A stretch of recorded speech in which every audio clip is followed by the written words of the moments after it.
বৌমা, ও বৌমা, কোথায় যাচ্ছ? শোনো এইদিকে। হ্যাঁ কাকিমা, বলুন। তা হাতে ওই সব সবুজ সবুজ চুড়ি পরেছো কেন? সবুজ চুড়ি? আসলে কাকিমা, শ্রাবণ মাসে সবুজ চুড়ি পরতে হয়। বাবা মহাদেবের জন্ম মাস তো, তাই সবাই এই শ্রাবণ মাসে সবুজ চুড়ি পরে। বাবা, যত সব ঢং!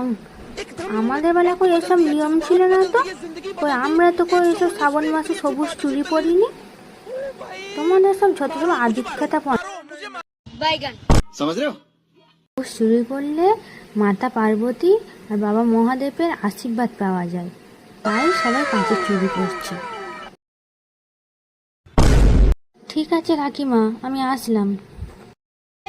দেখাচ্ছ দিদি, এখনকার বউদের সব যত সব ঢং! শ্রাবণ মাসে নাকি হাতে নাকি কাঁচের চুড়ি পরে নাকি ঘুরবে, কাঁচের চুড়ি পরলে নাকি বাবা মহাদেবের নাকি আশীর্বাদ পাওয়া যায়। ছাপাই করুক রে বাবা, আমাদের বাবা সব জানার কোনো দরকার নেই। চলো দিদি, আমরা আমাদের কাজে যাই। হ্যাঁ হ্যাঁ, চলো চলো, যাই বাপু।